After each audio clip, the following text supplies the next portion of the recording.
Tragedi Karbala terjadi 72 keturunan terakhir Nabi Muhammad SAW yang dibantai dengan brutal oleh Khalifah Yazid bin Muawiyah di tepi sungai Efrat, Irak.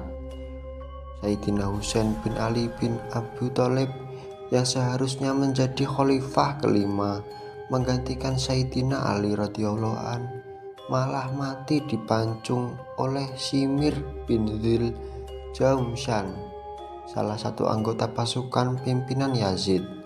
Bibirnya remuk dicincang sekelompok muslim durhaka yang dulu dibimbing petuah agung.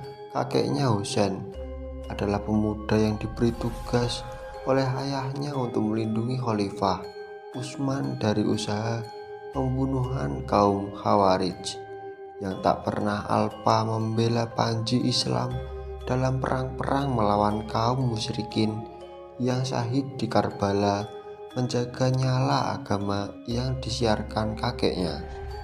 Nabi Muhammad SAW memberi julukan kepada cucunya tersebut dengan kalimat mulia, "Husain adalah pimpinan pemuda di surga."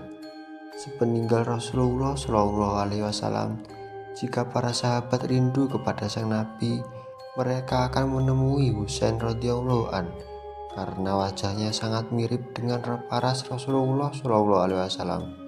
Sebuah riwayat mengisahkan ketika mendengar Fatimah akan melahirkan anak kedua, Rasulullah segera bergegas menjenguknya. Tak lama kemudian lahirlah Husain. Asma binti Umais yang membantu Fatimah melahirkan segera menggendong bayi merah itu dan menyerahkannya kepada Nabi Muhammad SAW. Setelah diayani sang jabang bayi lalu diberi nama Husain, semakna dengan nama kakaknya Hasan yang berarti kebajikan. Ketika tengah asyik menciumi sang cucunya, tiba-tiba Nabi Muhammad termangu. Air mukanya berubah muram. Dari sudut matanya mengalir butiran air mata. Asma pun segera bertanya, "Mengapa di hari bahagia ini Anda menangis, wahai ya Rasulullah?" Dalam isak tangisnya Rasulullah pun menjawab, "Jibril baru saja mendatangiku. Dia membawa kabar kelak anak ini akan dibunuh oleh sebagian umatku yang durhaka. Lalu malaikat Jibril juga menunjukkan padaku tanah di mana Husain terbunuh."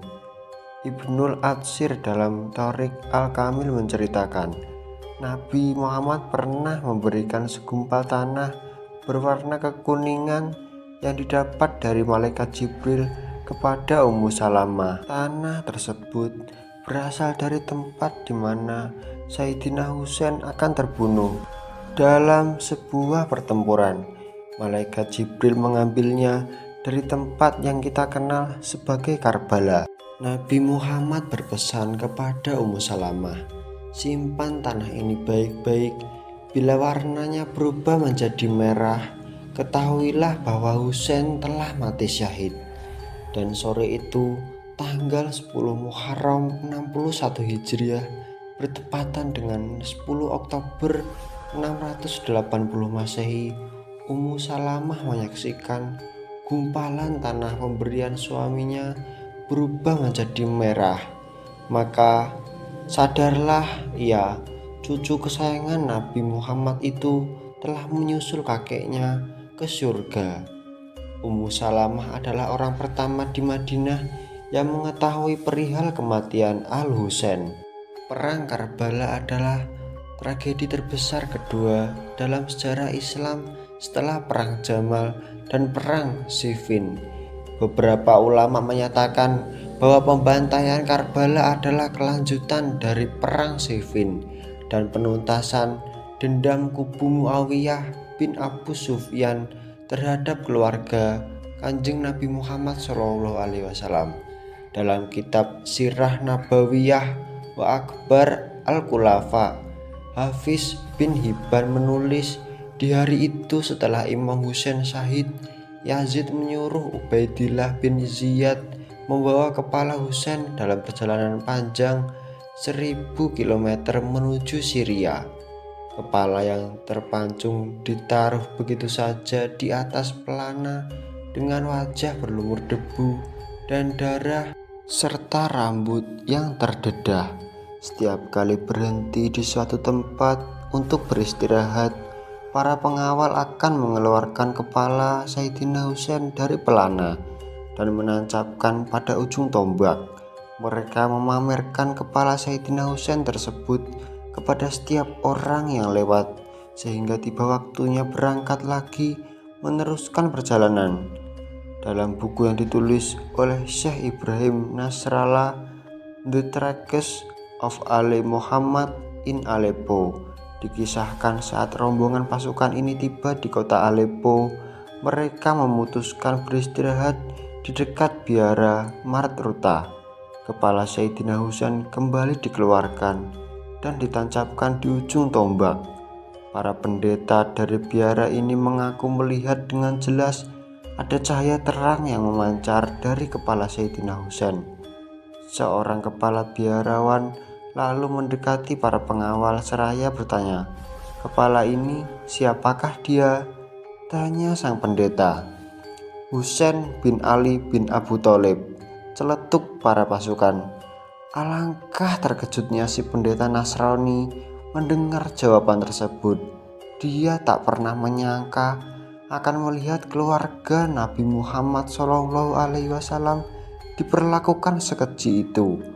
Kepala biara ingat sebuah kisah ketika 100 tahun sebelumnya seorang pendeta Nasrani bernama Buhaira yang berusaha menyelamatkan kakek Sayyidina Husain radhiyallahu an dari usaha pembunuhan para penjahat kaum kafir Quraisy.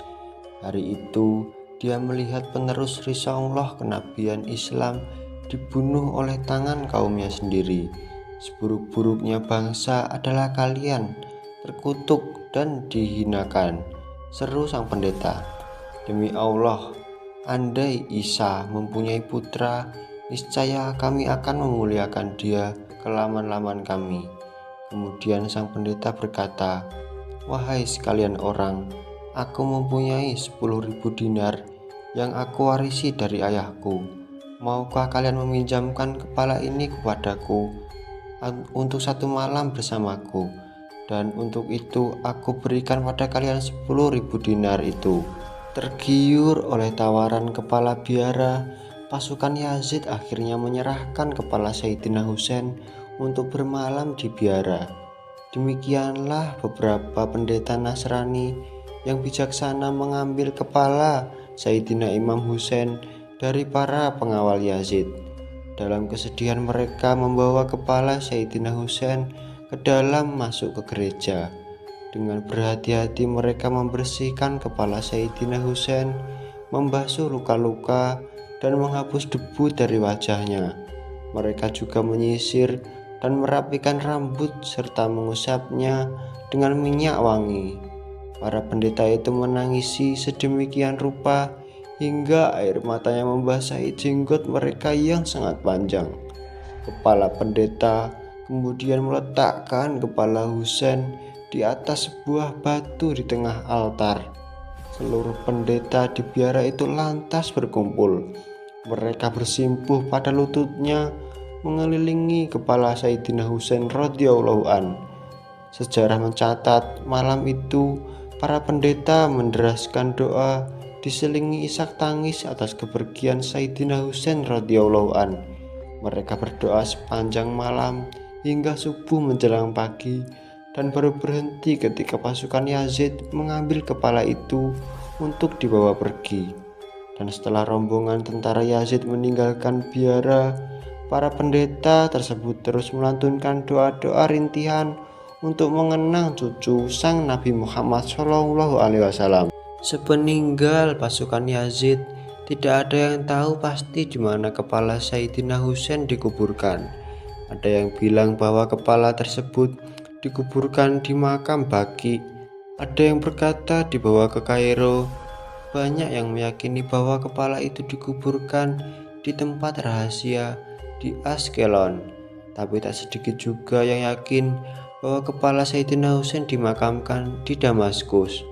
Hingga hari ini, makam kepala Sayyidina Imam Husain telah menjadi misteri besar dalam sejarah Islam yang tak pernah terungkap.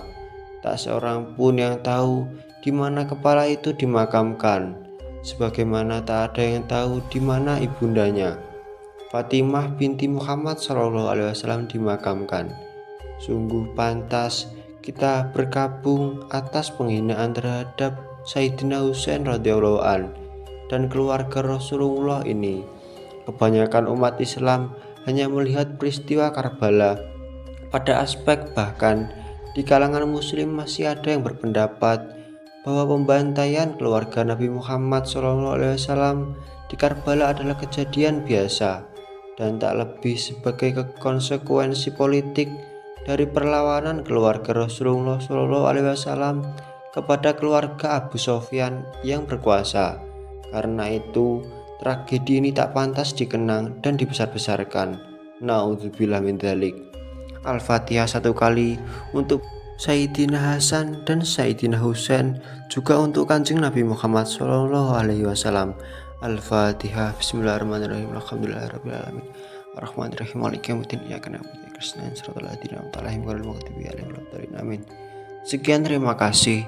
Semoga kita selalu dalam lindungan Allah Subhanahu wa taala, dan semoga kita bisa selalu mengambil sisi baik dari seluruh cerita tentang sejarah Islam, termasuk cerita sejarah tentang tragedi Karbala ini. Sekian, terima kasih buat kalian semua. Tentunya jika kalian semua suka tentang konten video ini, jangan lupa like dan subscribe. Dan jika tidak suka tentang konten video ini, dislike aja videonya juga tidak apa-apa. Sekian, terima kasih. Di sini selaku pembuat konten video pamit untuk mengundurkan diri.